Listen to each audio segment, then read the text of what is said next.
Welcome back to progressive classes. अगर आपने channel को सब्सक्राइब नहीं किया है तो प्रोग्रेसिव क्लासेस चैनल को सब्सक्राइब करिए और उसे शेयर करिए। तो आज आंसर राइटिंग सीरीज में आज का क्वेश्चन देखेंगे, describe the role of Buddhist literature in the creation of world peace. तो ये प्रीवियस ईयर का क्वेश्चन है और ये 125 वर्ड्स में पूछा गया है। ठीक है, 125 वर्ड्स में। चलिए देखते हैं। तो इसका पहले फॉर्मेट देख लेंगे हम, इसका फॉर्मेट कैसे रखेंगे। अब दो इसमें सिर्फ टेक्स्ट के बारे में पूछा गया है, तो पहले तो इंट्रो लिख देंगे, ठीक है, एंड देन उसके बाद थोड़ा हम डालेंगे heading, role of Buddhist literature, ठीक है, इन वर्ल्ड पीस। फिर उसके बाद हम एक एक पॉइंट्स करके जो भी हमारे पास बुद्धिस्ट लिटरेचर से जो जो पॉइंट्स होंगे वो सारे हम 1 2 3 4 करके इसको पुट करेंगे एंड देन उसके बाद कंक्लूजन। क्योंकि ये एकदम स्ट्रेट फॉरवर्ड क्वेश्चन है, इसीलिए इसको ज़्यादा कुछ इसमें डालना नहीं है, स्ट्रेटली हमें आंसर्स पे आ जाना है। तो चलिए देखते हैं। इंट्रोडक्शन में, इंट्रोडक्शन है आपका, Buddhist flourished in the 6th century BC में ये फ्लरिश हुआ था। बुद्धिस्ट लिटरेचर फोकस करता है on the inquiry of self, खुद पे कैसे खुद पे लाइक सेल्फ लव की तरह, ठीक है, and on application leads to non materialistic approach to life. मतलब मटेरियल चीज़ों के पीछे ना भाग के नॉन मटेरियलिस्टिक, मतलब पीस हो गया, हार्मोनी हो गया, ये सब के पीछे जो है ज़्यादा ये प्रेशर देता है, ठीक है, एम्फेसाइज करता है। देयर बाय रिड्यूसिंग कॉन्फ्लिक्ट, जिससे कि कॉन्फ्लिक्ट्स ना हो। क्योंकि देखिए, अगर हम मटेरियलिस्टिक चीज़ों के पीछे भागते हैं तो ऑब्वियसली बात है कॉन्फ्लिक्ट होते हैं। फॉर इंस्टेंस प्रॉपर्टी राइट्स, अगर दो ब्रदर्स के बीच में देखा जाए तो ये एक तरह का मटेरियलिस्टिक हो गया, और जब सेपरेशन होता है तो ऑब्वियसली बात है एक दूसरे में क्या होता है, कॉन्फ्लिक्ट बढ़ते ही है। तो इसीलिए उन्होंने एम्फेसाइज किया है कि हमें नॉन मटेरियलिस्टिक चीज़ों के लिए लाइफ, नॉन मटेरियलिस्टिक अप्रोच को जो है अपनाना चाहिए। और सम बुद्धिस्ट टेक्स्ट क्या क्या हो जाएंगे आपका, बुद्ध चरिता, देन सुत्ता पिटका, देन विनय पिटका एसेट्रा, ठीक है। अब देखेंगे बुद्धिस्ट जो फिलॉसफी है वो किस पे ज़्यादा एम्फेसाइज करती है, पीस पे, नॉन वायलेंस पे, दैट इज अहिंसा, सेल्फ सेक्रीफाइस पे, मतलब खुद को सेक्रीफाइस करो ना कि किसी से, लाइक इन द सेंस ये हो गया आप विदाउट एनी इंटरेस्ट, ठीक है, सेल्फ सेक्रीफाइस में विदाउट एनी इंटरेस्ट आप किसी के लिए काम करो। कंपैशन होना चाहिए, मतलब दयालु होने चाहिए। चैरिटी, बेनेवोलेंस, चैरिटी करनी चाहिए। Moulded the lives of thousands of peoples in the world, जिसकी वजह से क्या हो, बहुत लोगों की लाइफ्स जो है इम्प्रूव हो जाए मॉडर्न वर्ल्ड में। जो हमारे पुअर पीपल हैं उनके लिए हमें क्या शो करना चाहिए, कंपैशन, बेनेवोलेंस, ठीक है, सेल्फ सेक्रीफाइस, उनके लिए वर्क करो without any interest, self interest, ठीक है। तो इससे क्या होगा, थाउजेंड्स ऑफ लोगों की लाइफ जो है इम्प्रूव हो जाएगी। देन बुद्धिस्ट दस has an intimate association with concept of world piece, इसीलिए क्या कहा जाता है कि बुद्धिज्म जो है उसका जो है वर्ल्ड पीस से बहुत ही ज़्यादा इंटर रिलेटेड है। उसके जो पॉलिसीज है, थ्योरीज है, वो किससे रिलेटेड है, बुद्धिज्म के जो पॉलिसीज और थ्योरीज है वो वर्ल्ड पीस से इंटर रिलेटेड है। अगर हम बुद्धिज्म अपनाते हैं तो उससे क्या होगा, वर्ल्ड पीस भी क्रिएट होगा। चलिए, अब ये हो गया आपका इंट्रो पार्ट। अब हम सीधे हेडिंग डालेंगे, role of Buddhist literature in the creation of world peace, ठीक है, ये हमारा हेडिंग हो जाएगा। फिर यहाँ देखेंगे, the concept of peace is central to Buddhism, ठीक है, जो कॉन्सेप्ट है पीस, जो पीस का कॉन्सेप्ट है वो सेंट्रल किसका है, बुद्धिज्म के। Following the philosophy, Buddhist literature किस पे एम्फेसाइज करता है आपका,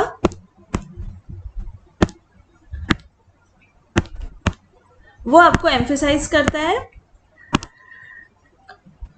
एक मिनट, एम्फेसाइज करता है ऑन पीस, नॉन वायलेंस पे, पीस मतलब शांति, नॉन वायलेंस अहिंसा, एंड फ्रेंडशिप दैट इज मित्र, ठीक है, इस पे वो बुद्धिस्ट लिटरेचर एम्फेसिस करता है। और अगर इस पे एम्फेसाइज करे दैट मीन्स इस तरह से क्या होगा, वर्ल्ड पीस तो क्रिएट ही होगा, ठीक है। Role of Buddhist literature in furthering world peace can be seen in following cases. अब हम देखेंगे कौन कौन से केसेस है जिससे कि वर्ल्ड पीस क्रिएट हो सकता है। तो जैसे कि हो गया पिलर इंस्क्रिप्शन और रॉक इंस्क्रिप्शन, किसका, अशोका का, जिसमें बताया गया है कि उसने घोष विजय को कन्वर्ट करके इन प्लेस ऑफ उसने क्या अपनाया, Dhamma Vijaya, that is victory by military means उसने क्या अपनाया, विक्ट्री बाय धम्म। तो यहां से भी एक एग्जांपल निकल सकता है कि हम मिलिट्री का ना यूज करके अगर हम धम्म के पाथ पे चले तो उससे भी क्या होगा, वर्ल्ड पीस क्रिएट होगा। ठीक है, इट क्रिएटेड पीस, जिसकी वजह से क्या हुआ कि पीस क्रिएट हुआ इंडियन, जिसकी वजह से देखा गया कि इंडियन सब कॉन्टिनेंट में पीस क्रिएट हुआ एंड देन उसके नेबरहुड में भी जो है पीस क्रिएट हुआ, शांति बना रहा। ठीक है, ये क्या करता है, it also influenced pacifist anti colonial foreign policy of India after independence. ठीक, चलिए नेक्स्ट देखते हैं। मॉडर्न वर्ल्ड में देखेंगे जो पंचशील जो कॉन्सेप्ट आया था has been experimented with India और चाइना के बीच में था, वो किससे आया था, वो किस पे बेस्ड था, equality, peace and non interference, जो कि किसका पार्ट है, बुद्धिज्म का। ठीक है, इसी पे जो है बुद्धिज्म के ही पाथ पे जो है पंचशील लेकर गवर्नमेंट लेकर आई थी, चाइना की और इंडिया की गवर्नमेंट। नेक्स्ट है आपका बुद्धिस्ट लिटरेचर किस पे फोकस करती है, on inquiry of self and on application lead to non materialistic life thereby reducing conflict, जो हमने आगे देखा था। It is this doctrine which gives inward peace, मतलब ये आपके अंदर के पीस को ज्यादा प्रायोरिटी देती है इन कंपैरिजन टू आउटर। ठीक है, मतलब आप जब अंदर से आप पीस में रहोगे, शांति में रहोगे, तो ऑब्वियस सी बात है कि आपके अराउंड जो है शांति जो है क्रिएट होगी, पीस जो है क्रिएट होगी। That allows externally to lead a harmonious and righteous living, that is dharma career. ठीक है, मैंने वही बताया ना, अगर इनवर्ड पीस रहेगा तो आउटर पीस क्रिएट होगा। तो इस बुद्धिस्ट डॉक्ट्रिन किस पे बिलीव करती है कि इनवर्ड पीस क्रिएट करिए, जिससे एक्सटर्नली क्या होगा, आपका सब जगह शांति रहेगी, जिसको हम क्या बोलेंगे, धर्म करियर। तो ये पॉइंट याद रखिएगा, ये इसको लिखना है आपको एग्जाम में, ऐसे ये कीवर्ड्स की तरह आप इसको यूज करेंगे। फिर देखते हैं संयुक्त निकाय। ठीक है, ये बुक है संयुक्त निकाय, इसमें क्लियरली मेंशन किया गया है कि सेक्युलर वर्ल्ड जो है वो एडवोकेट करती है the ideal of realizing peace and politics should be advanced. Means जो हमारे ये जो संयुक्त निकाय है ये सेक्युलर वर्ल्ड में क्या कहती है कि हमें पीस क्रिएट करना चाहिए और पॉलिसी जो एक एडवांस लेवल पे होना चाहिए। पीस एंड जो हमारे पॉलिटिक्स है वो एक एडवांस लेवल पे होना है, that is without killing, without hurting, without conquering, without becoming sad, without making sadness, only complying with the law of dharma, कि बिना किसी को मारे, बिना किसी को हर्ट किए और बिना किसी के चीजों को आप कॉन्कोर करिए और किसी को बिना सैड किए और बिना खुद सैड हुए। इससे क्या होगा, अगर हम ये सब चीजों को अपनाते हैं तो इससे क्या होगा, लॉ ऑफ धम्मा जो है क्रिएट होगा। ठीक है, आई होप आपको ये समझ में आया। नेक्स्ट पॉइंट देखते हैं। तो ये सारे आप कीवर्ड से सब यूज करेंगे, यहाँ पे ये हाईलाइट हो जाएगा आपका, यहाँ पे ये हाईलाइट हो जाएगा, ये इस तरह से इसको हाईलाइट करेंगे या फिर अंडरलाइन कर देंगे आप एग्जाम में। चलिए नेक्स्ट देखते हैं।